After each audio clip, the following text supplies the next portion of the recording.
السلام عليكم. اليوم جبت لكم هاد الغريبه كتسمى غريبه المرشوشه. جربوها، كتجي غزاله وبنينه.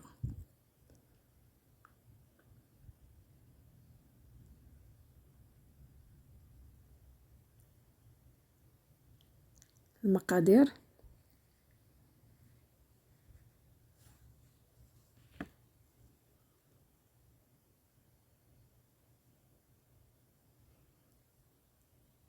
نص كاس ديال اللوز، عبار كاس العنبه، كاس ديال الجنجلان مقلي ومطحون، عبار كاس العنبه، حتى اللوز راه مقلي ومطحون. سنيده 125 غرام ديال سنيده، 250 غرام ديال الزبده ديال لابريري، 2 بياض البيض، قبصه ملح،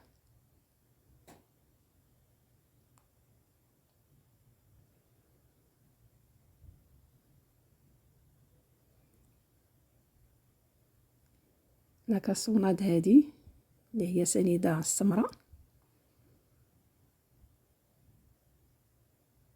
وما نساوش راه كاوكاو كونكاسي باش غادي نمرمدو فيها الوجه ديال الغريبه. عندنا 300 غرام ديال فورس مع واحد الخماره الحلوى.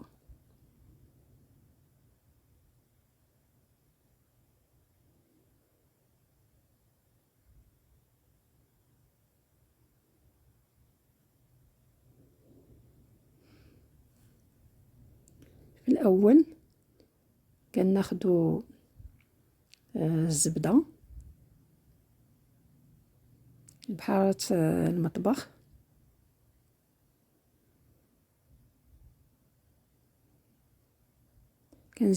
كنزيدو عليها لاكاسوناد السنيده السمراء،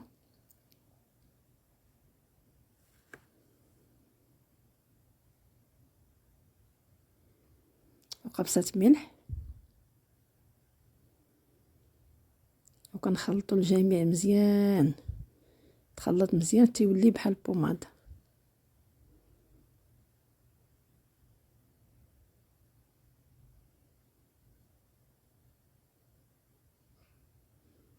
حنا كنخلطوها غير بيدينا باش تجانس هذيك المقادير كلها مع بعضها.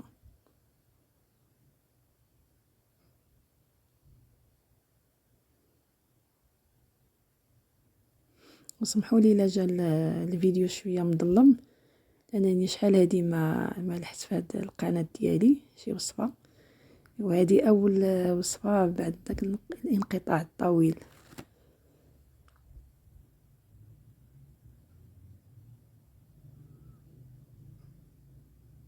ها هو ملي ولا على شكل بوماد.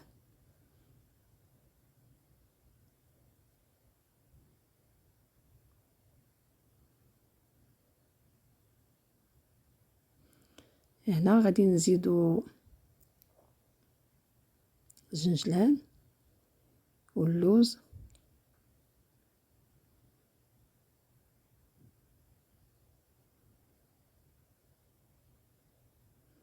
حنا كنزيدو في الزنجلان واللوز وكنخلطو بيدينا.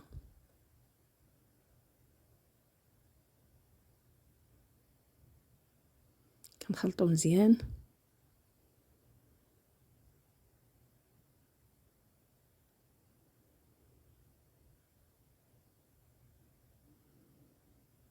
كنخلطو ونعاودو نخلطو مزيان باش تجانس هذيك المقادير كلها مع بعضها.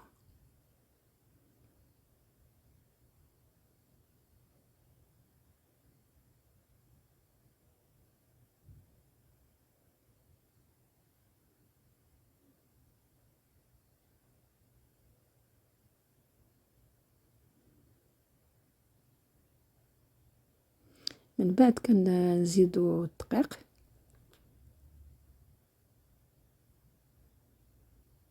الدقيق هنا عندي في العبار ديالو تقريبا 270 غرام، ولكن ما يمكنش لينا نديروها كامله، كنبقاو نزيدو شويه بشويه، ممكن تزيدي اكتر وممكن اقل، لان العجينه هنا خصها تكون رطبه ما تكونش قاصحه. انا راه ما درتش هاد العبار كامل ديال الدقيق، شاط ليا منه واحد شويه.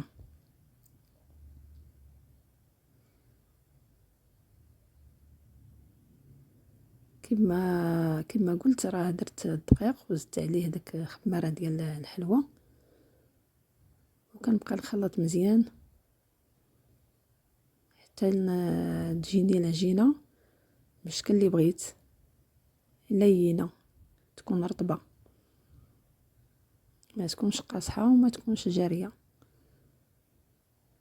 تكون رطبه باش تعطينا الشكل ديال غريبه وما تجيناش قاصحه في الطياب.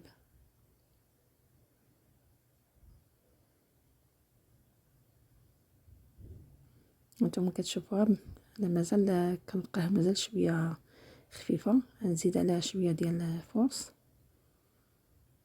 ونبقى نخلط ونخلي فرص يدخل مزيان في مع المقادير ويتجانسوا مع بعض.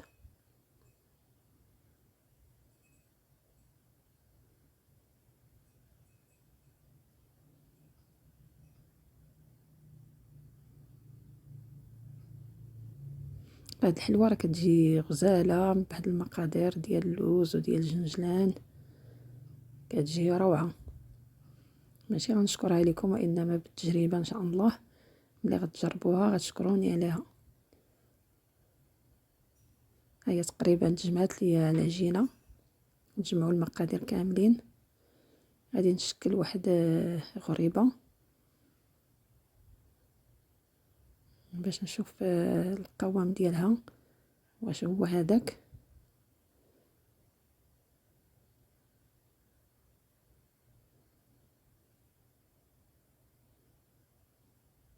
هي تكورت ليا وعطاتني الشكل ديال غريبه مزيان.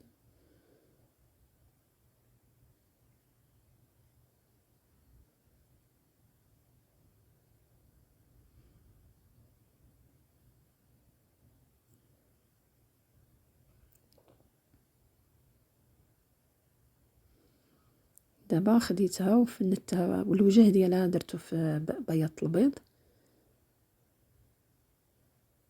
وحطيته فوق من كاوكاو كونكاسي. كنبقى غادا هكذا الوجه في بياض البيض وفي الكاوكاو كونكاسي ونحط في الطاوه.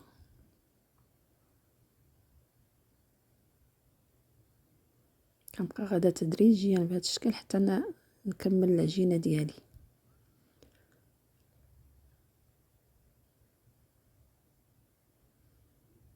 بهذا الشكل وحده بوحده.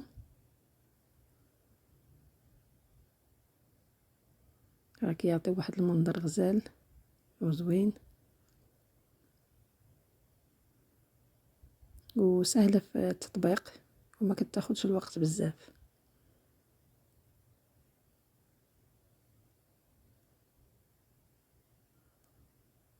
وقبل من هذا الشيء غنكون سخنت الفران مزيان.